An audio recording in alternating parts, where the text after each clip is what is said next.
السلام علیکم ناظرین، TNN ٹی وی کے ساتھ میں ہوں نمرہ کنول۔ سب سے پہلے شامل کرتے ہیں نیوز ہیڈ لائنز۔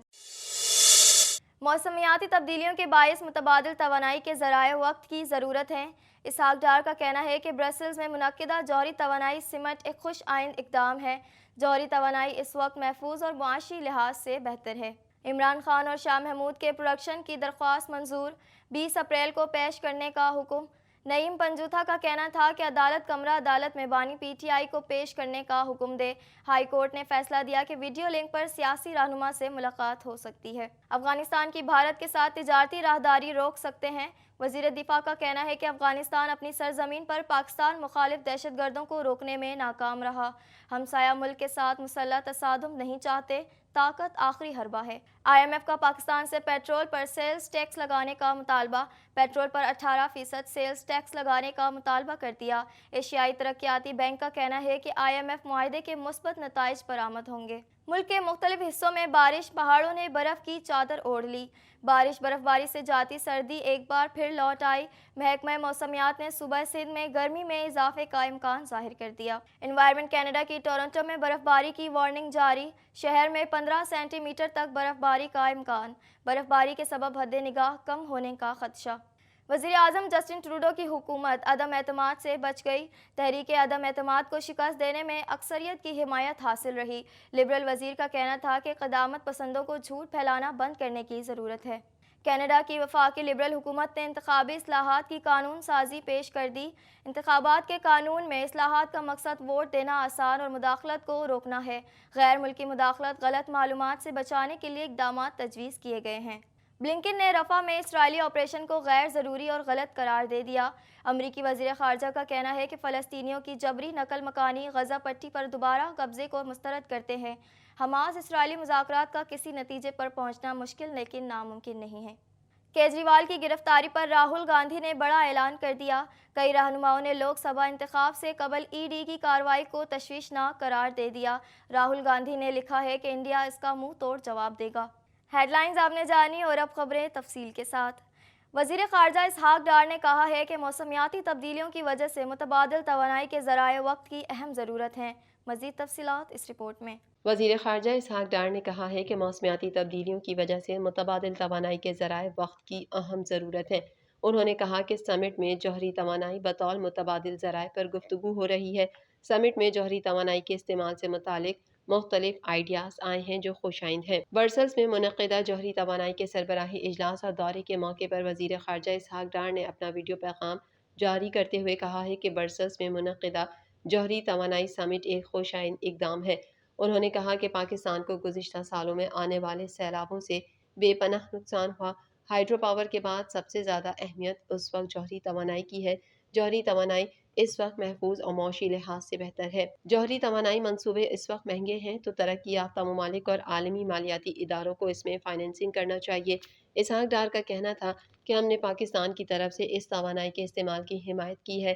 پاکستان میں نیوکلیر انرجی کے 3500 میگا واٹ سے زائد کے منصوبے انسٹال ہو چکے ہیں۔ وزیر خارجہ نے کہا کہ چین کی مدد سے چشمہ 5 نیوکلیر پاور پروجیکٹ لگانے جا رہے ہیں۔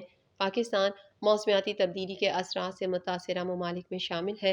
موسمیاتی تبدیلیوں کی وجہ سے متبادل توانائی کے ذرائع وقت کی اہم ضرورت ہے۔ اسحاق ڈار کا مزید کہنا تھا کہ مالیاتی اداروں کی مدد سے ترقی پذیر ممالک کو بھی اس توانائی سے فائدہ اٹھانے کا موقع ملنا چاہیے۔ سمٹ کے دوران چین کے نائب وزیر اعظم سمیت مختلف ممالک کے رہنماؤں سے ملاقات ہوئی۔ کم وقت کے باوجود ہم نے پاکستان کا موقف بہت احسن انداز میں عالمی فورم کے سامنے پیش کیا۔ اسلام آباد کی عدالت نے عمران خان اور شاہ محمود کے پروڈکشن کی درخواست منظور کرتے ہوئے انہیں 20 اپریل کو پیش کرنے کا حکم دے دیا۔ مزید احوال اس رپورٹ میں۔ اسلام آباد کی عدالت نے عمران خان اور شاہ محمود کے پروڈکشن درخواست منظور کرتے ہوئے انہیں 20 اپریل کو پیش کرنے کا حکم دے دیا۔ اسلام آباد کے ڈسٹرکٹ اینڈ سیشن کورٹ کے جوڈیشل مجسٹریٹ مرید عباس نے عمران خان اور دیگر کے خلاف پارلیمنٹ حملہ کیس کی سماعت کی، جس سلسلے میں بانی PTI کے وکیل نعیم پنجوتھا نے دلائل دیے۔ عدالت میں بانی PTI اور شاہ محمود قریشی کے پروڈکشن آرڈر کے لیے درخواست دائر کی گئی، جبکہ نعیم پنجوتھا نے دلائل دیتے ہوئے کہا کہ سپرنٹینڈنٹ اڈیالہ جیل کسی بھی عدالت کا حکم نہیں مانتے۔ سپرنٹینڈنٹ اڈیالہ جیل سے حکم منوانا چاہیے اور بانی PTI کو پیش کرنا چاہیے۔ سیکیورٹی کا بہانہ ہے، ویڈیو لنک پر بھی بانی PTI کی حاضری نہیں لگواتے۔ نعیم پنجوتھا کے دلائل پر جوڈیشل مجسٹریٹ نے کہا کہ بانی P T I Adiala jail میں ہیں اور مختلف صورتحال ہے. ویڈیو لنک کا آپشن تو موجود ہے لیکن حاضری ای کورٹ میں لگتی ہے. نعیم پنجوتھا نے کہا کہ عدالت کمرہ عدالت میں بانی پی ٹی آئی کو پیش کرنے کا حکم دے. ہائی کورٹ نے فیصلہ دیا کہ ویڈیو لنک پر سیاسی رہنما سے ملاقات ہو سکتی ہے. اڈیالہ جیل میں انٹرنیٹ چلتا ہے لیکن صرف بانی پی ٹی آئی کے معاملے پر انٹرنیٹ نہیں چلتا. سپرنٹینڈنٹ اڈیالہ جیل بانی پی ٹی آئی کو ویڈیو لنک پر لانے سے گھبراتے ہیں. عدالت نے نعیم پنجوتھا کے دلائل مکمل ہونے کے بعد عمران خان اور شاہ محمود قریشی کے پروڈکشن کی درخواست منظور کرتے ہوئے دونوں رہنماؤں کو 20 اپریل کو پیش کرنے کا حکم دیا ہے. وزیر دفاع خواجہ آصف نے کہا ہے کہ افغانستان کی بھارت کے ساتھ تجارتی راہداری روک سکتے ہیں. مزید جانیں گے اس رپورٹ میں. وزیر دفاع خواجہ آصف نے کہا ہے کہ افغانستان کی بھارت کے ساتھ تجارتی راہداری روک سکتے ہیں. وزیر دفاع خواجہ آصف نے وائس آف امریکہ کو انٹرویو دیتے ہوئے کہا افغانستان کو خبردار کیا ہے اگر افغانستان دشمن جیسا سلوک کرتا ہے تو ہم اس کی بھارت کے ساتھ تجارتی راہداری روک سکتے ہیں. انہوں نے کہا کہ افغانستان اپنی سرزمین پر پاکستان مخالف دہشت گردوں کو روکنے میں ناکام رہا لہٰذا افغانستان کو بھارت کے ساتھ تجارت کے لیے فراہم راہداری بند کر سکتے ہیں. وزیر دفاع کا کہنا تھا کہ یہ پیغام دینے کی ضرورت ہے کہ سرحد پار سے دہشت گردی بہت بڑھ چکی. ٹی ٹی پی نے احسان کیا اور آپ شکر گزار ہیں تو ان کو روکیے. ہمسایہ ملک کے ساتھ مسلح تصادم نہیں چاہتے. طاقت آخری حربہ ہے. افغانستان دشمن جیسا سلوک کرتا ہے تو ہم تجارتی راہداری کیوں فراہم کریں. ایشیائی ترقیاتی بینک نے کہا ہے کہ پاکستان کو IMF معاہدے کے مثبت نتائج برآمد ہوں گے. مزید جانیں گے اس رپورٹ میں. ایشیائی ترقیاتی بینک نے کہا ہے کہ پاکستان کو IMF معاہدے کے مثبت نتائج برآمد ہوں گے. ایشیائی ترقیاتی بینک کے کنٹری ڈائریکٹر مسٹر یانگ یی کی وفاقی وزیر خزانہ محمد اورنگزیب سے ملاقات ہوئی. پاکستان میں اقتصادی ترقی کو فروغ دینے کے لیے جاری تعاون اور مستقبل کے اقدامات پر تبادلہ خیال کیا گیا. اس موقع پر مسٹر یانگ یی نے کہا کہ پاکستان اور IMF کے درمیان طے پانے والے اسٹاف سطح کے معاہدے کے مثبت نتائج برآمد ہوں گے جبکہ وزیر خزانہ محمد اورنگزیب نے ADB کی طرف سے کئی سالوں میں فراہم کی جانے والی معاونت کی تعریف کرتے ہوئے وبائی امراض اور سیلاب کے اثرات کو کم کرنے کے لیے ایشیائی ترقیاتی بینک کی طرف سے پالیسی پر مبنی قرض کے ذریعے پاکستان کی معاونت کو سراہا. دوسری جانب عالمی مالیاتی فنڈ نے وفاقی حکومت سے پیٹرول پر 18% سیلز ٹیکس لگانے کا مطالبہ کر دیا. تفصیلات کے مطابق عالمی مالیاتی فنڈ نے وفاقی حکومت سے پیٹرول اور ڈیزل پر سیلز ٹیکس لگانے کا مطالبہ کر دیا ہے. IMF کا کہنا ہے کہ پاکستانی حکومت پیٹرول اور ڈیزل پر سیلز ٹیکس کی چھوٹ فوری طور پر ختم کر کے 18% سیلز ٹیکس لگائے. وفاقی حکومت پیٹرول اور ڈیزل پر پہلے ہی عوام کے 60 روپے پیٹرولیم ڈیولپمنٹ لیوی وصول کر رہی ہے. IMF نے یہ بھی مطالبہ کیا کہ حکومت پاکستان پیٹرولیم مصنوعات پر سیلز ٹیکس چھوٹ فوری ختم کر کے ٹیکس آمدن میں اضافہ کرے. جاتی سردی ایک بار پھر لوٹ آئی. صوبائی دارالحکومت لاہور، خوشاب، حافظ آباد، جہلم سمیت پنجاب کے مختلف شہروں میں بارش سے موسم خوشگوار ہو گیا. مزید جانیں گے اس رپورٹ میں.